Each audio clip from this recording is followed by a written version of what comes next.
Hey everyone, and welcome to this explainer. Today, we're diving into a truly fascinating source text that explores a massively transformative era in the author's life, the 1980s. But look, this isn't just your standard trip down memory lane. We are going to unpack a really enthusiastic journey into balancing deep, everyday responsibilities with intense, burning spiritual passions. If you've ever struggled to balance the heavy demands of daily life with your own inner spark, you're absolutely going to find a ton of value in how the author navigated this exact decade. Just think about that tension for a second. Feet on the ground and my head in heaven. This is all about existing fully in the practical, sometimes really heavy world of adult responsibility without losing your spiritual fire or your sense of wonder. It's a total tightrope walk, right? And our author manages to document exactly how he pulled it off. So here is our roadmap for today. We'll be looking at 1. Heaven and Earth Meet, 2. Grounded by Family, 3. Coding the Miami Chaos, 4. Surfing Two Different Worlds, and finally, 5. A Decade of Integration. Let's get right into it. Section 1. Heaven and Earth Meet. You know, what's really fascinating here is the framing of the 1980s. It's not just a span of 10 years on a calendar, it's framed as a foundational bridge. See, the author had spent his youth on these wild cosmic wanderings through places like India and Africa. But the 80s? Well, that's when life got very real. It's when the inner and outer worlds finally had to meet.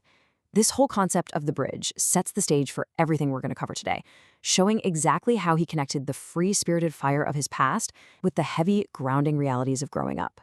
Moving right along to Section 2, Grounded by Family. So, in 1979, the author got married and soon after welcomed his daughter, Leilani. And the text gives us these incredibly specific, charming little moments that beautifully grounded his new role as a father. I mean, picture this. A 2-year-old toddler holding onto her dad's back, boogie boarding, and learning the rhythm of the sea before she could even read. And apparently she had quite the sophisticated palate for a kid. She loved eating Indian potato subji or grabbing Japanese eggplant with miso sauce at their favorite local spot, Shushin. They'd cap off those beach days with fresh pina coladas at the Athens Juice Bar. These were just magical days where the physical rhythm of the ocean and vibrant local cultures perfectly anchored him to the earth. Next up is Section 3, Coding the Miami Chaos.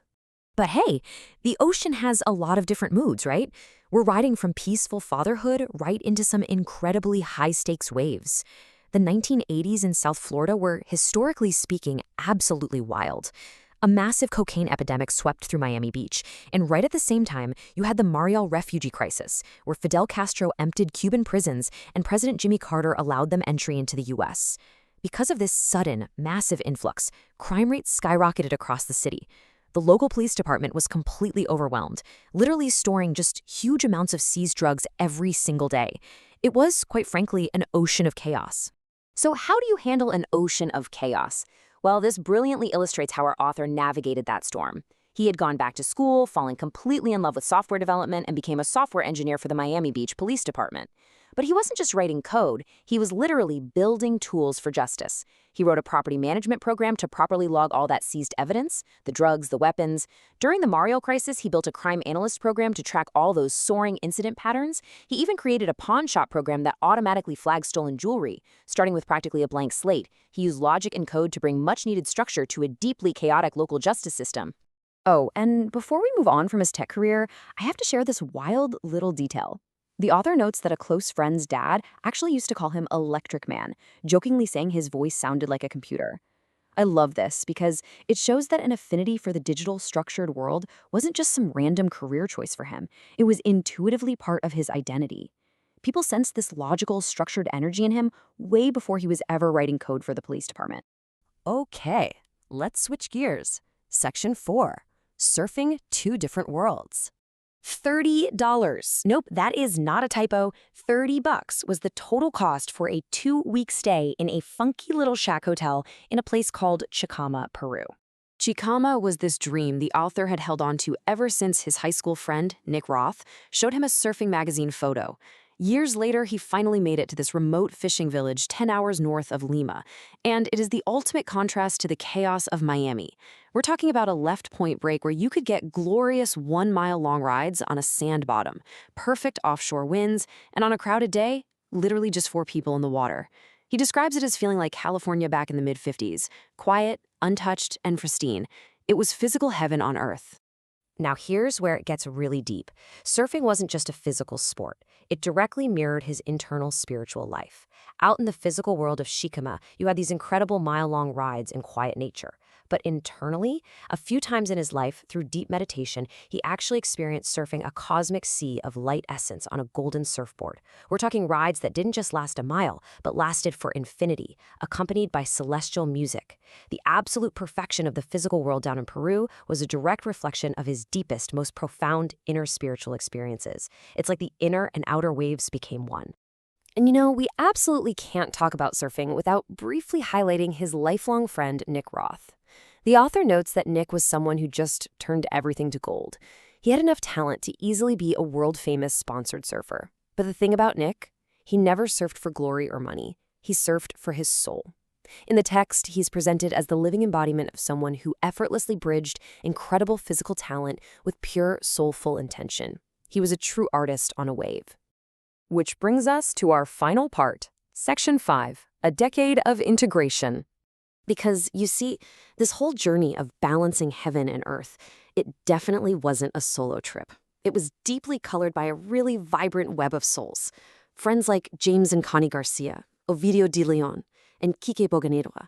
People like Alex Shea, John Byer, and Harry Bartz, along with David, Rajaji, Claudia, Michael, Petra, Alan, Richie, and Gino.